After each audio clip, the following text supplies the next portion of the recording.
Lorsqu'on interrogeait Renaud von Rumbeck sur sa vocation de magistrat, il répondait « On travaille pour le service public, la collectivité. En plus, on travaille pour la justice. Ce n'est pas rien, l'idée de justice. Pour les gens, c'est fondamental. C'est un très beau métier, où il faut prendre ses responsabilités. On écoute, bien sûr, mais arrive le moment où il faut décider et il ne faut pas mettre des années à le faire. Par ailleurs, vous êtes dans l'humain. Prenez un juge des enfants, un juge d'application des peines. Il va examiner la situation d'une personne. Est-ce qu'il est prêt à sortir? Est-ce qu'on va lui trouver un travail? Que dit l'éducateur? On va l'aider à se réinsérer. Quand vous siégez en correctionnel ou aux assises, quelle peine va-t-on retenir? Rendre la justice n'est pas simple. Oui, l'idée de justice, ce n'est pas rien, et rendre la justice n'est pas simple. Et c'est pour cela que la justice doit avoir les moyens de faire son œuvre en toute indépendance. Cette année encore, le grand soir se fait attendre. Les moyens ne sont pas là.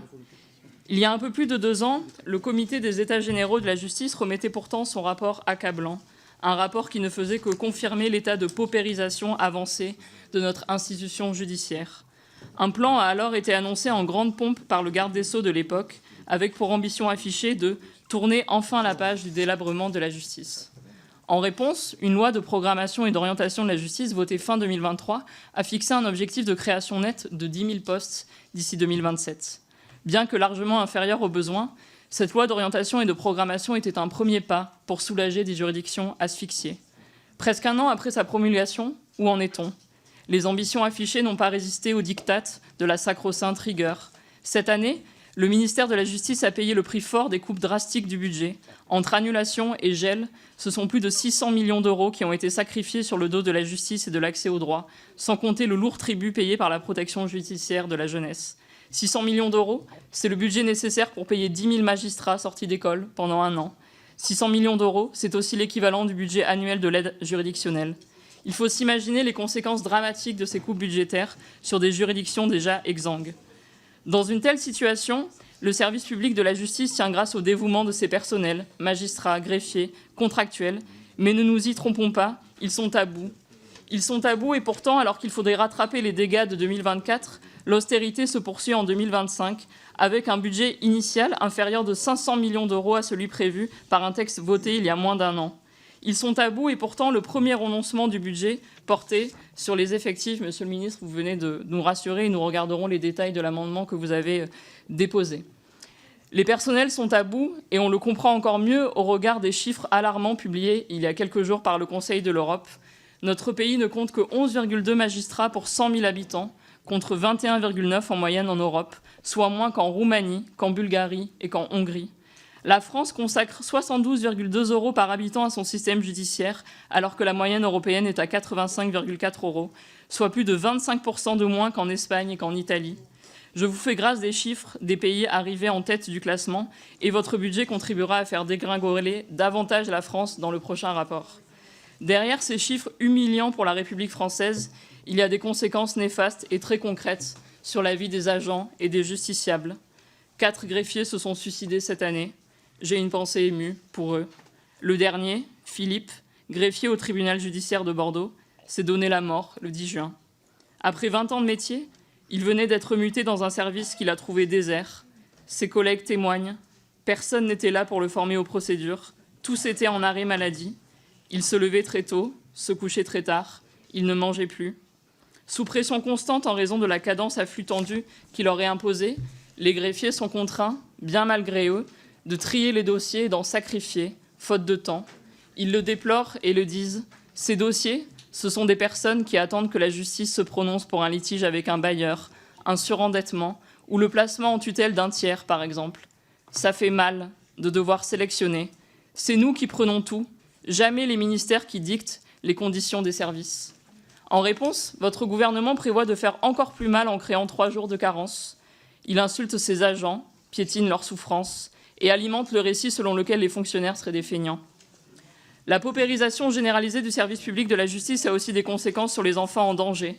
En 2018, les juges des enfants de Bobigny publiaient dans Le Monde un appel au secours en ces termes. « Nous sommes devenus les juges de mesures fictives, alors que les enjeux sont cruciaux pour la société de demain. Des enfants mal protégés, ce seront davantage des adultes vulnérables, de drames humains, de personnes sans abri et dans l'incapacité de travailler. 6 ans après, rien n'a changé, et la situation a même empiré dans certains départements. Chaque année, en France, 160 000 enfants sont agressés sexuellement et un enfant est tué tous les 6 jours au sein de sa famille. Seulement 522 juges des enfants sont chargés de suivre plus de 250 000 enfants en danger, faisant l'objet d'une mesure judiciaire de protection de l'enfance.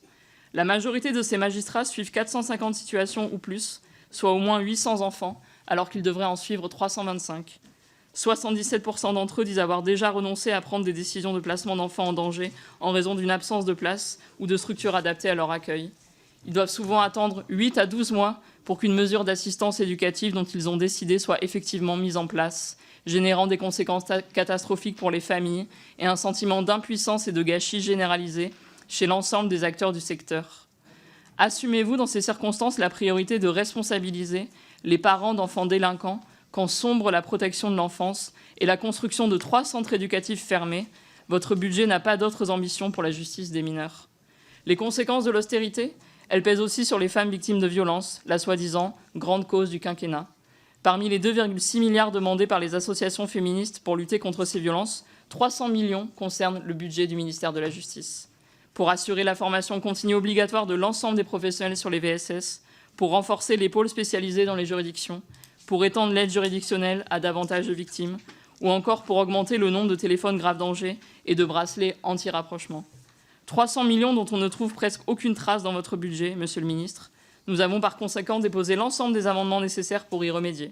Ils ont été votés en commission des finances la semaine dernière. Vous engagez-vous à respecter ces votes ou attendez-vous qu'un 49.3 ou des ordonnances les balayent? L'austérité a des conséquences sur les associations qui accompagnent ces femmes et que l'État maltraite. Cette année, le gouvernement démissionnaire a décidé d'étendre la prime Ségur aux associations du secteur social privé à but non lucratif, avec un effet rétroactif et sans avoir aucune mesure de compensation, fragilisant toujours plus le réseau associatif. Le Centre d'information sur les droits des femmes et des familles du Val d'Oise, département où je suis élue, est déjà en grande difficulté financière et ne peut pas verser cette prime à ses salariés. Vous engagez-vous, Monsieur le Ministre, à soutenir notre amendement visant à assurer la compensation intégrale par l'État de la prime Ségur? Comble de l'humiliation et faute d'engagement de votre part, la Fédération nationale des CIDFF a lancé aujourd'hui une cagnotte pour verser cette prime à ses salariés. Ces moyens insuffisants ont des conséquences sur l'ensemble des justiciables qui voient les procédures s'allonger, induisant souffrance, perte de confiance et par conséquent perte de sens et de qualité de la réponse judiciaire. Le délai de traitement des affaires passées à l'instruction est de 51,7 mois contre 48,5 en 2022. Le délai d'audiencement des dossiers de divorce est régulièrement supérieur à 1 an. Dans certaines juridictions, il n'est pas rare d'attendre 18 mois pour obtenir une décision du juge aux affaires familiales. Le délai moyen d'instruction d'une affaire est de 35,4 mois, soit près de 3 ans. Lorsqu'on se souvient qu'Emmanuel Macron osait affirmer devant l'École nationale de la magistrature que les délais seraient divisés par 2 d'ici 2027, il y a de quoi être écœuré. Monsieur le ministre, chaque décision de justice porte en elle ce que veut dire aujourd'hui une société juste. Mais comment les Français peuvent-ils retrouver confiance en leur justice lorsque des magistrats renoncent à placer des enfants en danger, faute de places disponibles en foyer, lorsque 800 femmes victimes de violences se suicident chaque année, faute d'avoir été suffisamment protégées?